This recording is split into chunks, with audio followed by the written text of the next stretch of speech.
हम सब अपने मोहसिन और मुरब्बी और इस मादर इल्मी यानी दारुल लतीफ़ी की जो बानी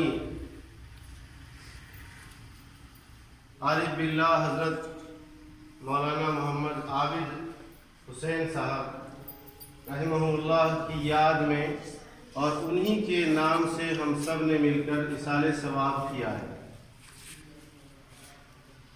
और हमारा ये फ़र्ज़ बनता है कि हम अपने मोहसिन और मुरब्बी को हमेशा याद रखें। वो शख्सियत जिसके नाम से आज की मजलिस मुनक़िद की गई है बहुत अजीम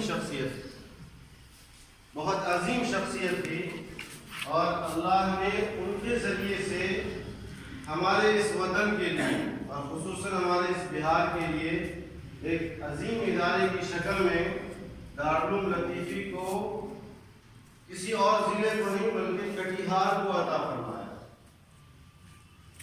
वो शख्स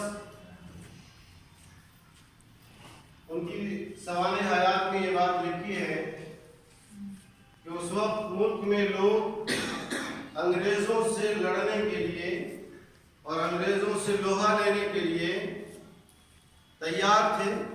उनके जुल्म और तशद्दुद से नजात पाने के लिए आज़ादी चाहते थे। ऐसे वक्त में हज़रत बानी दारुल लतीफ़ी ने इस मदरसे की बुनियाद एक छोटे से जगह में रखी जिसको आज हम और आप फ़कीह तकिया मस्जिद कहते हैं। वो एक छोटी सी जगह थी, वहाँ पर हज़रत बानी दारुल ने इसकी बुनियाद रखी और उनके जहन में ये बात थी कि ये छोटी जगह इतनी छोटी नहीं रहे, बल्कि उनके जहन दिमाग में ये बात थी कि ये इस इदारे को मैं एक बड़ा इदारा और बड़े यूनिवर्सिटी की शक्ल में तब्दील देने की कोशिश करता हूँ।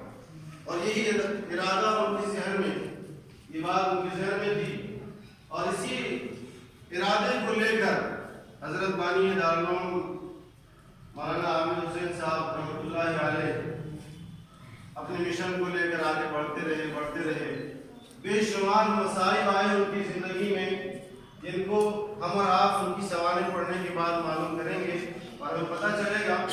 बेशुमार मसाइब आए और इतने मसाइब झेलने के बाद तब जाकर ये इदारा इस शक्ल में आज बाकी है। ये उनकी कुर्बानियाँ हैं और जो कौम अपने मोहसिन की कुर्बानियों को याद नहीं करती वो सबसे बड़ा नाशुक्रा है। तो हमारे मोहसिन हैं, मुरब्बी हैं, करम फरमा है।